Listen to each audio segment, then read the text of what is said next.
aqui que vós e vos vivificou, estando vós mortos. Todos estavam em estado de morte espiritual, que é a morte adiana. Lembra lá da parábola do joio e do trigo? Que o plantador lá do trigo, lá do trigal, o senhor, o proprietário da fazenda, plantou lá o seu trigal, né, seus servos, e ele plantou o joio. E diz que a parábola que dormindo os homens, quer dizer que quando a gente dorme, então o inimigo foi e semeou o joio. Quem diz que dormindo os homens, veio o inimigo e semeou o joio? Quem é esse inimigo? Quando foi que os homens estavam dormindo? A partir do pecado adeno. Todos dormiram, todos entraram em estado de condenação, herança de pecado adeno, até a cruz de Cristo. Então ali é estado de morte espiritual. Dormir é morrer. Lembra que Jesus, na hora de ressuscitar Lázaro, e a menina lá, a filha da viúva de Naim, ele tocou o esquife e fala, ela não tá morta, mas dorme. E riram dele. Lázaro não está morto, mas Lázaro dorme. Eu vou lá e vou trazer vida para ele. Ele não está morto, mas ele dorme. Estava dizendo que Lázaro estava apenas sob estado de condenação adeana, herança de pecado, que a alma de Lázaro estava ali junto ao corpo, no caso, mas ele estava lá, estado de condenação, que não subiu para Deus, mas ele estava dormindo, ele não podia subir, mas a alma estava ali, que Jesus iria chamar a alma dele de volta. Ele falou, Lázaro, vem para fora, tanto que pronunciou o nome dele como homem, Lázaro, vem para fora. Então chamou o nome da alma, vem para fora. Na minha alma eu sou conhecido como Paulo, mas no meu espírito tem um novo nome para Deus. Você tem um novo nome espiritual. É diferente. É um nome espiritual, né? A alma é espiritual, mas o espírito, a essência interior, nós temos um outro nome. Vamos ler aqui. E vos vivificou, trouxe vida, estando vós mortos em ofensas e pecados. Ó, adeano. E em outro tempo andaste segundo o curso deste mundo. Ó, estava dizendo que outrora eles eram carnais. Eles eram sujeitos ao pecado da carne, sujeito a Satanás. E em outro tempo andar segundo o curso deste mundo, ó, a vontade deste mundo, segundo o príncipe, existia um dominador, um príncipe das potestades, dos poderes do ar, que operava na região do ar, ó, celestial deste mundo, do ar. Ar aqui é região do ar, acima de nós. Então, na esfera da terra, existia o trono de Satanás, onde ele assentava. O espírito que opera, vê que não é aqui carne, não é dominação humana, mas fala de espírito. Ele está na potestade do ar, na esfera terrestre, e diz que do espírito que agora opera nos filhos da desobediência. E existe irmãos aí que dizem, não, irmão, isso daí era governo humano, era o império de Roma que dominava, isso que são as potestades. Oh, amado, está aqui bem claro, potestade do ar, poderes acima de nós, no ar, na esfera celestial deste mundo. Espírito que agora, que naquele presente momento, opera nos filhos da desobediência. Opera onde? Na mente. Opera na mente. Nos filhos, na descendência de Caim, dos que são carnais, nos quais todos nós também andávamos. Ó, Paulo também andava. Vê que ele perseguia a igreja, ele matava e massacrava os cristãos antes da conversão, os quais todos nós também antes andávamos no desejo da nossa carne. Opa! Paulo, mesmo como judeu, ele matava os cristãos. Ele era maligno, mas ele recebeu uma conversão no coração dele, quando ele abraçou a palavra do Pai. Aí você vai dizer, não, irmão Paulo, Paulo foi predestinado, foi Deus que escolheu. E se ele não ouvisse a voz de Deus? Foi escolha dele, crer ou não. Deus trouxe a cegueira sobre ele. Deus deu um freio, pôs um cabresto nele ali. Mas ele poderia não acreditar. Ele poderia voltar atrás na sua conversão. Mas Paulo, ao contrário disso, se entregou por completo. Entregou a sua própria vida.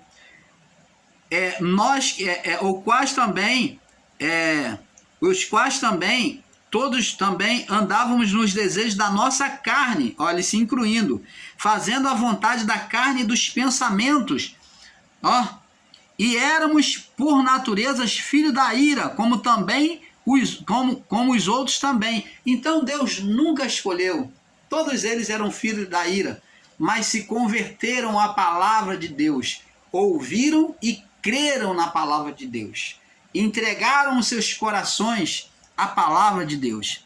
Mas Deus, que é riquíssimo em misericórdia, tá vendo que foi o amor de Deus, sendo manifesta, a graça de Deus, ó a graça de Deus vindo aí, Mas Deus, que é riquíssimo em misericórdia, pelo seu muito amor, que pela sua graça, com que nos amou, estando nós ainda mortos em ofensas, estando em estado de condenação, nos vivificou juntamente com Cristo. Foi em Cristo que tudo aconteceu.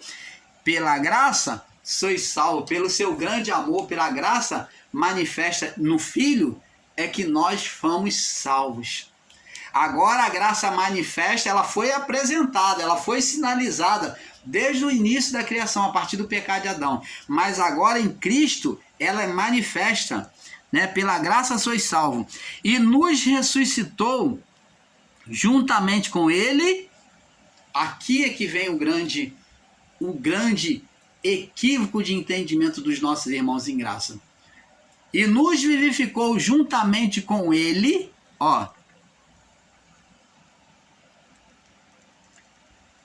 e nos fez assentar nos lugares celestiais em Cristo Jesus. Opa!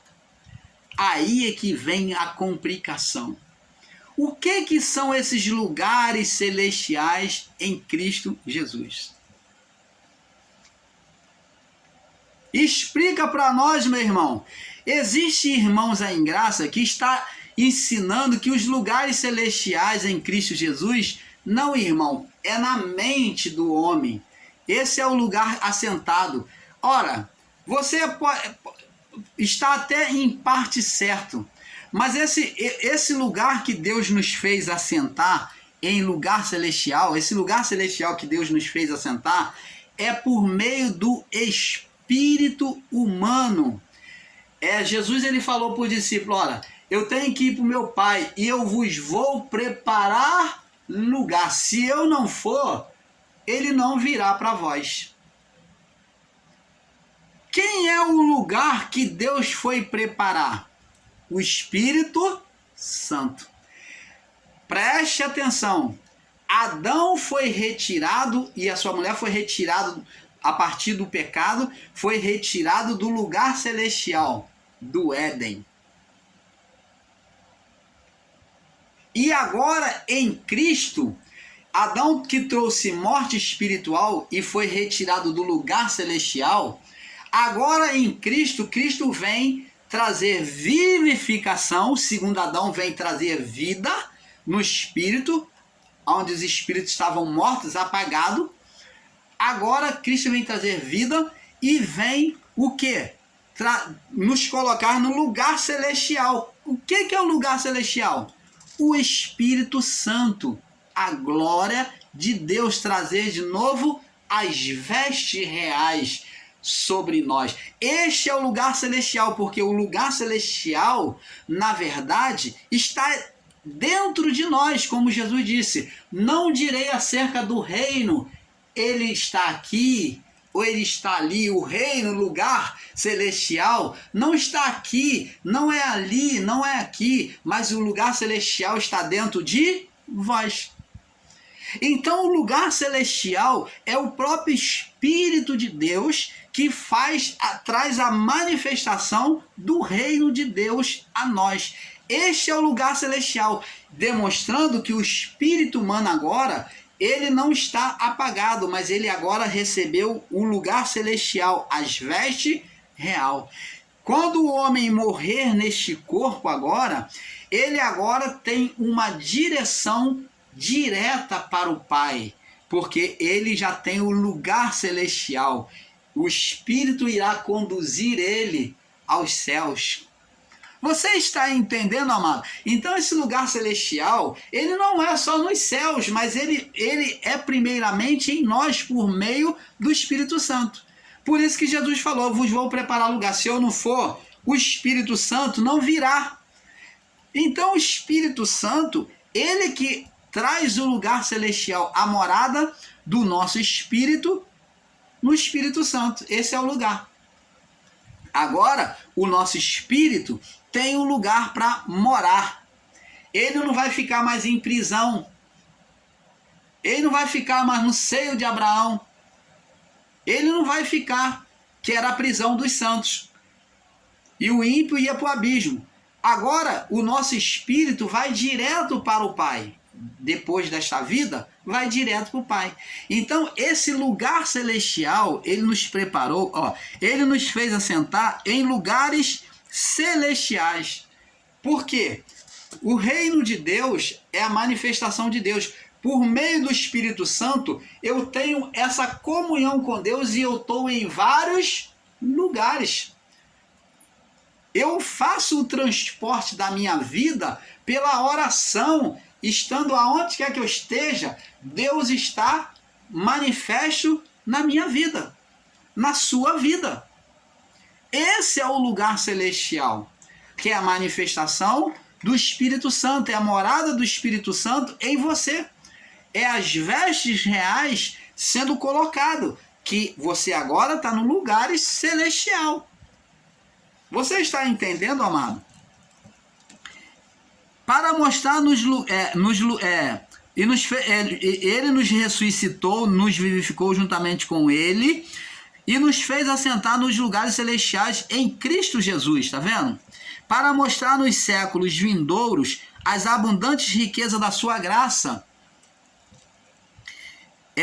pela sua benignidade. Então, para mostrar nos séculos vindouros, Paulo está falando aqui já na época dele, no século dele, que Deus iria mostrar não só para eles naquela época, mas também nos séculos vindouros.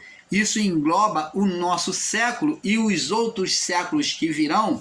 Nos séculos, aqui está no plural e não está no século. Paulo não está falando para mostrar no próximo século a abundante riqueza da tua graça. Não, ele não está falando para o próximo século, ele não está falando para o século vindouro, mas ele está falando para os séculos. Os vários outros séculos na criação, a partir deles, a abundante riqueza, as abundantes riquezas da sua graça e da sua benignidade, da sua bondade para conosco em Cristo Jesus. Opa!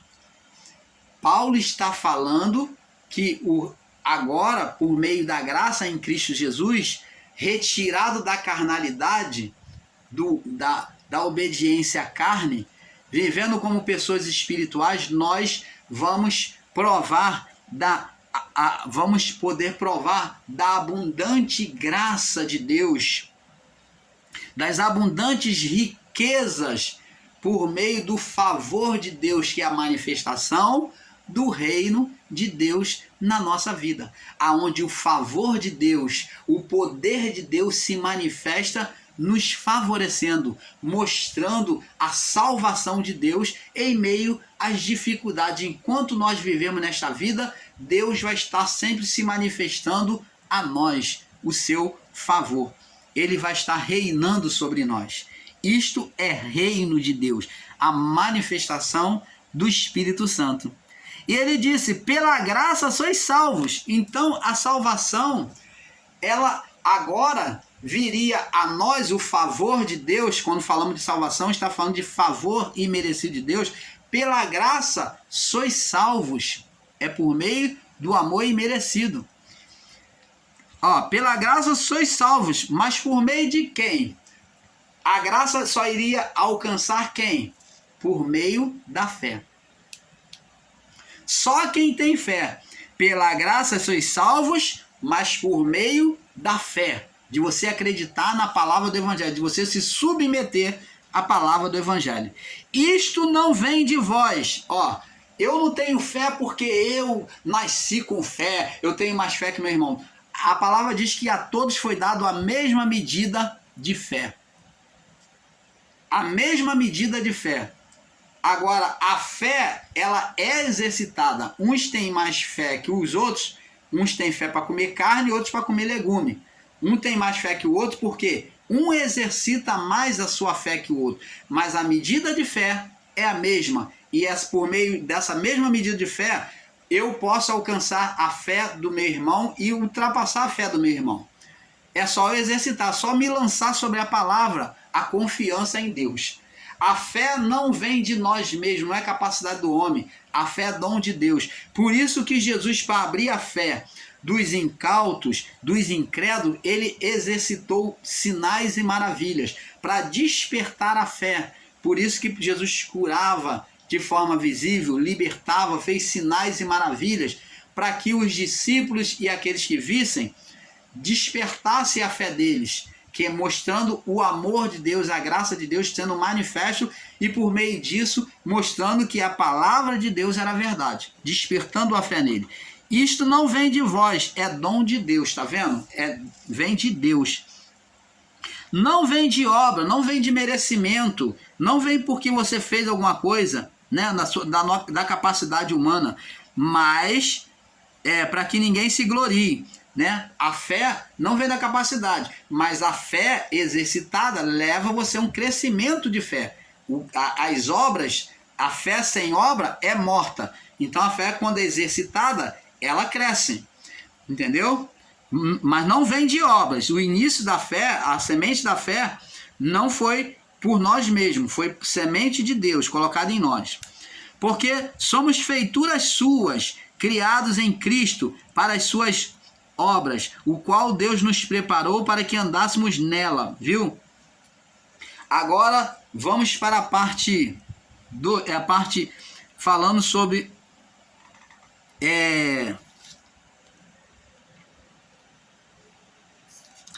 vamos agora para a parte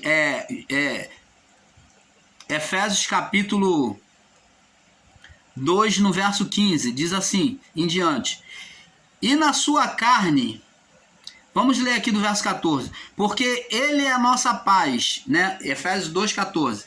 Ele é a nossa paz, o qual de ambos os povos fez um, derrubando as paredes de separação que estavam no meio. Ambos povos, o que é ambos povos? Falando de dois povos, ambos, dois, povo judeu e povo gentio. Então, ele é a nossa paz.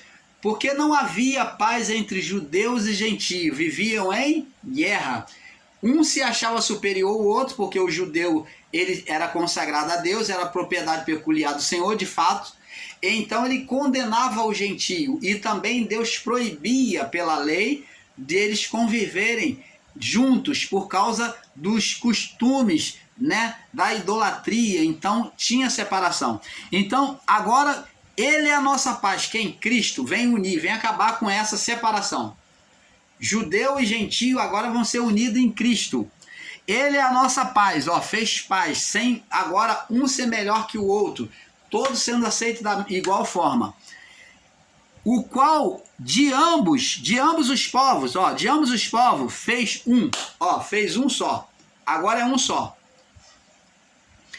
E derrubando a parede de separação que estava no meio, a inimizade que existia entre judeu e gentio, eram povos inimigos.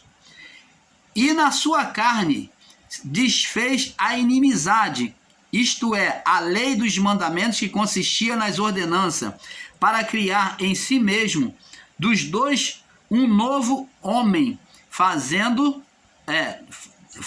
a paz. Então, ele derrubou a parede de inimizade para fazer dos dois povos um novo homem. Agora não existe mais condenação da lei, nem a lei mais podia condenar, né? E impedir dos gentios se aproximar de Deus. E pela cruz, reconciliar ambos com Deus. Ambos, tanto judeu quanto gentios. Os judeus estavam errando o caminho, quanto os gentios. Reconciliar ambos com Deus em um corpo. Quem? Por meio de Cristo. Matando com ela as inimizades. Acabando de vez agora com a inimizade. Agora, tanto a inimizade de Deus para com o povo gentio, como a inimizade do povo judeu para com o povo gentio. Então não havia mais condenação.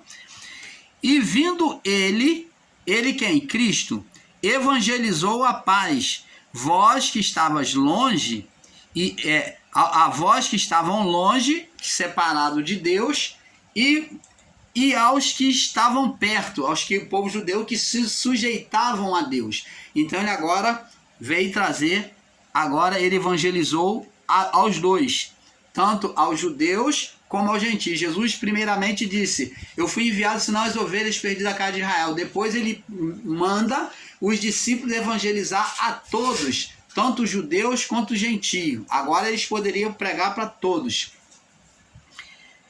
Por ele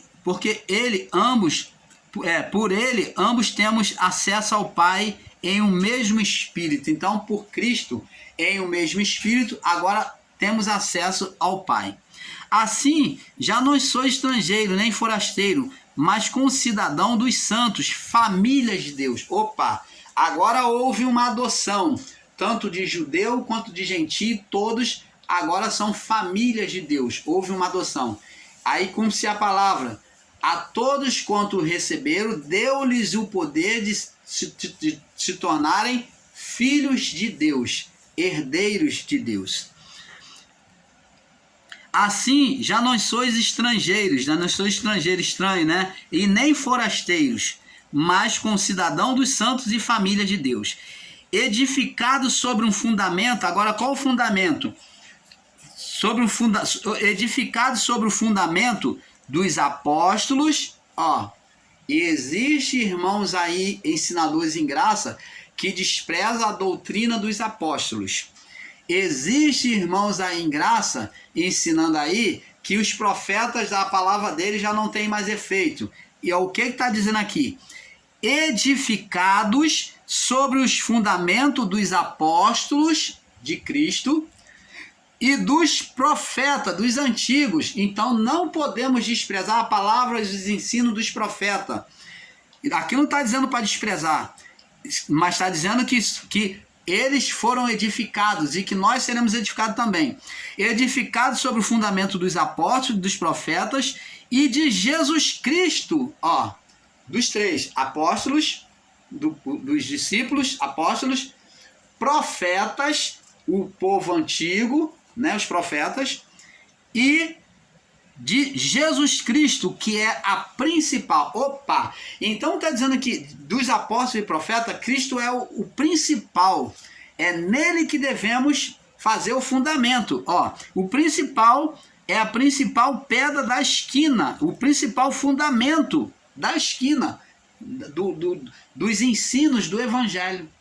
E como é que existe, irmãos aí, que diz que é para você rasgar a Bíblia, que não tem mais serventia, que os profetas passaram, que é tudo conto de carochinha, que você não tem que mais ir pela palavra dos apóstolos, que tudo isso já passou?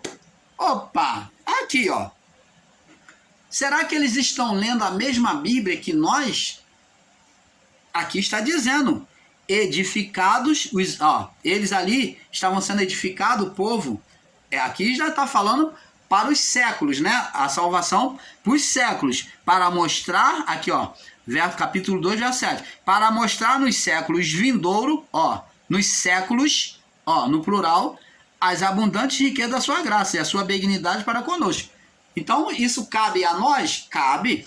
Então, edificado sobre o fundamento dos apóstolos, dos profetas e de Jesus Cristo, que é a principal pedra de esquina, o principal fundamento, o qual todo edifício bem edificado cresce para templo santo do Senhor. Se esse edifício aí entender a vontade, não desprezar a palavra dos profetas, não desprezar a palavra dos apóstolos e buscar se fundamentar sobre a palavra de Cristo, que é a pedra fundamental, então vai ser um edifício bem edificado, ele vai crescer para ser um templo santo do Senhor. Você está vendo? Aí Deus se manifesta sobre aquele homem, sobre aquela mulher que está edificado sobre a palavra, que não despreza a palavra dos profetas, nem dos apóstolos, mas se submete à palavra, aos ensinos, e então ele vai ser um templo do Senhor, ele vai crescer no entendimento como templo do Senhor, o qual também vós juntamente sois edificado, vocês também são edificados para a morada de Deus no Espírito. Você está vendo? Para a habitação de Deus por meio de quem? Do Espírito Santo. Opa! Então, abençoados, é isso que nós temos que entender. E diz mais, agora vamos falar aqui no capítulo 3. Vamos ler agora o capítulo 3, Efésios 3, vamos prosseguir. Por esta causa, eu, Paulo, sou prisioneiro de Cristo, de Jesus Cristo, por vós e os gentios. Então Paulo agora se deixa ser escravo, prisioneiro de Cristo, porque ele entendeu, ele renunciou à sua vontade. Então Paulo está demonstrando que ele renunciou, ele agora é escravo e prisioneiro de Cristo, para satisfazer e pregar o evangelho aos povos, aos discípulos e aos gentios. Ele agora estava endereçado, disposto a se submeter a Deus para pregar não só aos discípulos, como aos gentios. Se é que tendes ouvido a dispensação da graça de Deus, se você tem ouvido, entendido a dispensação, o período da graça de Deus, que para convosco me foi dada. Você está vendo? A dispensação. Como me foi este ministério manifesto, o Paulo ele veio o quê? Manifestar a graça. Ele não trouxe a graça, ele veio manifestar. Como me foi este ministério manifestado pela revelação, como antes um pouco vos escrevi. Então Paulo, ele trouxe a graça? Não. Diz que a graça e a verdade vieram por Cristo Jesus. Paulo veio trazer a manifestação da graça. A Paulo foi dado a manifestação da graça, a revelação da graça. A revelação da graça que foi dada a ele. E por isso, quando ledes, podeis receber a minha compreensão. Então vocês agora, quando ler, vocês vão poder compreender, perceber a minha compreensão do ministério de Cristo. Vocês vão ver que eu entendo. Quando eu falar agora, vocês vão ver que eu entendo a minha compreensão do ministério de Cristo, do propósito de Cristo ter vindo. O qual, noutros séculos, não foi manifesto aos homens, os homens não entendiam. O qual, nos outros séculos, Efésios 3:5, o qual nos outros séculos não foi manifesto aos homens, os homens não podiam entender. Mas agora tem sido revelado pelo Espírito aos seus santos apóstolos e profetas. Você está vendo que agora Paulo está esmiuçando tudo e mostrando que eles não podiam entender, mas que agora, por meio do Espírito Santo, foi revelado, pelo Espírito Santo aos seus santos apóstolos, aos homens que eram santos, apóstolos e profetas. Não só ele, mas também a Pedro, aos outros também receberam parte da revelação da graça. Mas Pedro recebeu a maior parte da revelação da graça. A saber, os gentios a saber que os gentios são co-herdeiro, são participantes de um mesmo corpo e participantes da promessa que é em Cristo pelo Evangelho, o qual fui eu ministro pelo dom da graça de Deus. Então ele se tornou ministro pelo dom da graça de Deus, né? E me foi dado segundo a operação do seu poder. Não foi por vontade de Paulo, ele não se candidatou. Ele falou, eu vou ser isso, mas Deus separou ele para o propósito da revelação da graça, de trazer a revelação da graça. E diz assim, a mim, o mínimo de todos os santos, ele vê que ele se porta de maneira humilde, a mim, o mínimo de todos os santos, me foi dado esta graça de anunciar entre os gentios, por meio do evangelho, as riquezas incompreensíveis de Cristo, que era incompreensível, agora Paulo vem trazer a revelação. Ele vem manifestar a revelação de maneira clara, vem tornar nítido, né? Porque foi passado para ele. E demonstrar a todos qual seja a comunhão do ministério que desde os séculos esteve oculto em Deus, que tudo criou por meio de Jesus Cristo. Então ele vem demonstrar qual seja a comunhão do ministério. Então ele vem agora fazer enxergarmos nitidamente essas revelações que estavam ocultas, né? Que estavam ocultas desde os séculos, de vários séculos anterior, né? Em Deus, e tudo criou por meio que tudo criou por meio de Jesus Cristo, por meio da sua vontade, para que agora pela igreja a multiforme sabedoria de Deus, agora existe uma igreja, que é um corpo espiritual, que é chamado igreja, né? Para que agora pela igreja, multiforme sabedoria de Deus concedida dos principados e potestades nos céus. Então agora a igreja recebeu um poder dos principados e potestades nos céus, poder celestial. Então, amados, vamos passar para o próximo vídeo, que é um pouco aqui, um pouco ali. O negócio está ficando bom. Temos muito mais revelações para vir aí, explicando sobre a graça de Deus, né? A graça de Deus, ela já foi ou continua? Então, persista, continue conosco, que você vai entender muito mais aí sobre este entendimento. Paz seja dado a todos.